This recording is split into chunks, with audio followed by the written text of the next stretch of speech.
Welcome back. Still watching Business Morning. To our next conversation, now we see the Federal Inland Revenue Service says it will start collecting taxes on income derived by companies from bonds and short-term securities.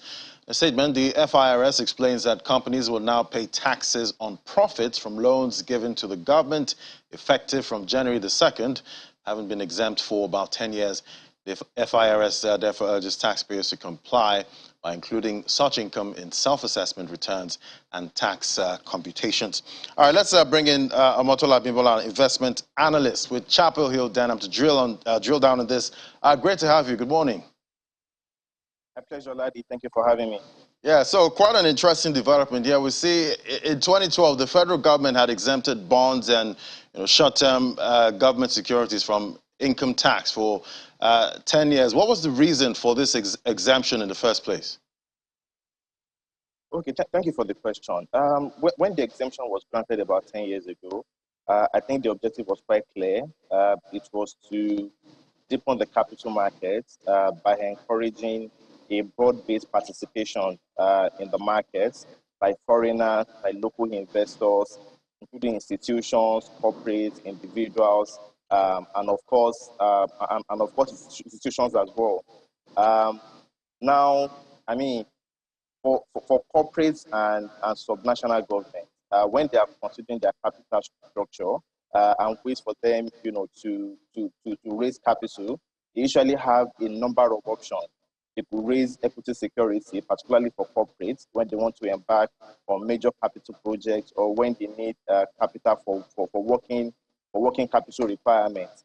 They could also approach banks, to borrow money, and they could come to the capital markets as an option as well to raise debt, to issue debt securities to a broad-based, number of investors. Now, when you are considering all these options to optimize your capital structure, tax is a very, very key consideration, right? And when the question was granted about 10 years ago, what it did was that it created a tax-efficient way for investors to participate in the capital markets. And that, in turn, also created an incentive for more issuers to come to the capital market, particularly, corporate issuers as well as subnational entities, which we also call, state governments. And if you look at the growth and development of the capital market over the past 10 years, you would see that, we've actually reaped the benefits of all this. We have had, much more diversified corporate issuers in the markets. We now have more subnational entities participating in the capital markets. The size of the debt market itself, it has, conveniently outperformed the equity market. Market has now grown to, well more than 20 trillion naira, of outstanding securities, if we include Eurobond securities. And, 10 years ago, we had barely a quarter of that. So it's been a success to a very large extent, the impacts of that policy 10 years ago. And that's why, it's very sad to see that, this exemption is now being removed. And, with the expiration now, do you, by any chance, see if there'll be some kind of extension? That's very tough to say because, as we all know, the federal government is on an aggressive revenue drive. If you look at the fiscal numbers that we've seen over the past, 3, 4, 5 years, they've been pretty disappointing. Fiscal deficits, has now become normalized at 4% of GDP. Compared to the fiscal ceiling of 3% of GDP. Debt servicing cost has become a burden, eating up nearly 100%, of government's revenue. So, and the government has a plan, rightly, to find a way to grow Nigeria's tax revenue from roughly 7% of GDP to 15% of GDP in the short to medium term. So, very clearly, the federal government is on an aggressive revenue drive, and that's why it's very difficult to see whether, to see the possibility, of the government actually, renewing this exemption from a broad-based, perspective. But what I do, think that we will likely see in the short term is that we could see subnational entities, the state government, actually coming out to protest,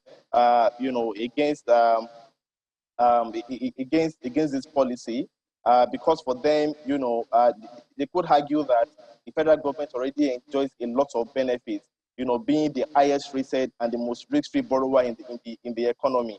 And also, the federal government also has, an existing credit line with the central bank at any point in time to finance their operation. Meanwhile, state governments, they're having it very tough. But by the time you remove Lagos State and a few other states such as Akwa Ibom, Rivers, Kano, many states are struggling to meet up, with their recurrent expenditure, talk less of capital expenditure. So they might come out to protest, and actually seek for an exemption to be granted to subnational debt securities, state government securities, so that they could be, on the same on the same wavelength with the federal government. I mean, if you notice, by the new policy that came out, federal government bonds will still be tax exempt. It is only short-term government securities such as treasury bills and promissory notes that are taxable. So the subnational entities, the state government, will also likely come out to protest against this policy, so they could also be granted an exemption. All right, is this in line with, global practice? It is in line with global practice, actually, because, I mean, if you look at several tax jurisdictions, particularly the ones we like to look up to, many of them actually grant municipal bonds, which are essentially what we call state bonds in Nigeria here. They actually grant them exemption, tax exemption, which is a way, for them to ease the financing burden facing state governments that face a number of challenges, and to also find a way to encourage, the buy-side investors to actually buy municipal debt securities, such that states can always, have access to, financing lines in the capital market. So I do believe that it's actually best practice to actually exempt municipal bonds, and that's one thing I do expect Nigeria state government, through the NGF particularly, to protest against. All right, and this would, obviously raise, cost of borrowing for issuers, but how would it affect, market liquidity in the short and midterm? So what I do think is that, already corporate bonds and municipal bonds in Nigeria, they are barely liquid. They are not that tradable in the secondary market. And now with corporate bonds and municipal bonds now being taxable, what we'll likely see is, a further dearth of liquidity in that particular segment of the market. While the federal government's, FGM bond market will remain, very, very dominant in terms of liquidity in the secondary market. What we'll also likely see, particularly in the primary markets, is that, corporate issuers and municipal issuers, will also likely, begin to actually, consider the taxable nature of their securities in the pricing of these debt securities in the capital market, because more and more we are going to see, the buy-side investors, particularly corporates, who are actually, affected, by this policy, come out to demand for a higher premium, a higher return premium to compensate, for the taxable nature of that security. And one of that thing we also probably see, is that we might see investors, now, begin to express more preference for FGM bonds, which are not taxable, compared to treasury bills and promissory notes, which are now taxable. So definitely, it's going to impact, liquidity in different segments of the market, and it will, shift the focus, of investors, more to the non-taxable debt securities, in this case, which is federal government bonds, compared to the taxable ones like promissory notes, treasury bills, corporate bonds, and municipal bonds. All right, well, will this new levy imposed by the federal government, would it capture considerable tax earnings? So when you actually think about it, the first way for you to answer this question is to first understand who exactly is going to be taxable by this policy. Now, the